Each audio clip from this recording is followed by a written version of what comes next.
எல்லாருக்கும் வணக்கங்க. இந்த பெண் பிள்ளை பார்த்தீங்கன்னா, தவளை மாரி நடக்க முடியாம போயிட்டா திடீர்னு. பார்க்கும்போதே தெரிஞ்சிச்சு இவளுக்கு வந்து சத்து குறைபாடு இருக்கும்னு. பட் அவளுக்கு என்ன மெடிசின்ஸ் குடுக்கலாம் அப்படிங்கிறத ஒரு தடவ கன்ஃபார்ம் பண்ணிக்கிறதுக்காக ஹாஸ்பிட்டல் ரெஸ்க்யூ கூட்டிட்டு வந்தேன். போய் தூக்கிட்டு வந்துட்டாங்க. வந்து பார்க்கும்போது அவளுக்கு குட்டி போட்டிருக்காங்க. ஸோ அவள் குட்டியெல்லாம் பால் குடிச்சுக்கிட்டு இருக்கா. ஸோ இவளுக்கு தேவையான ஊட்டச்சத்து முழுமையாக அவளுக்கு கிடைக்கல. ஆனால் கிடைச்சதையுமே வந்து குட்டிக்கு எடுத்துப்பாங்க. பொதுவாகவே ஒரு பெண் வந்து மாசமாக இருக்கும்போதும் சரி, சினையாக இருக்கும்போதும் சரி, குழந்தை பெற்றுக்க போதும் சரி, குட்டி போட போகும்போதும் சரி, தாய்ப்பாலாக இருந்தாலும் சரி, நாய்ப்பாலாக இருந்தாலும் சரி, கண்டிப்பாக உடம்புல சத்து வேணுங்க. இல்லாட்டினா ரொம்ப வீக் ஆயிடுவாங்க.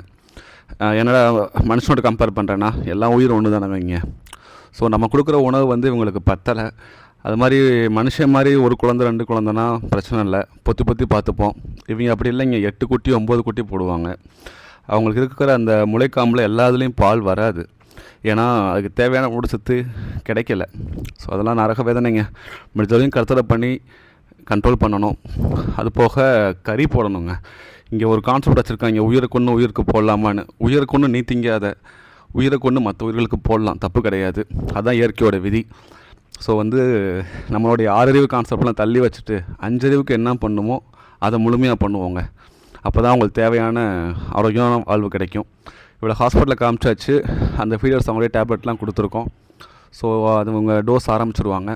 நான் ஃபர்தராக அப்டேட் பண்ணுறேன். ரொம்ப நன்றிங்க. ஒரு 2 டேஸாக நான் ஒழுங்காக வீடியோ போடலை, பிகாஸ் எனக்கு கொஞ்சம் உடம்பு முடியலை. சரியானதுக்கப்புறம் ரெகுலராக வீடியோ வரும். மேபி இப்போ சரியாயிடுச்சு, பார்ப்போங்க. நன்றி.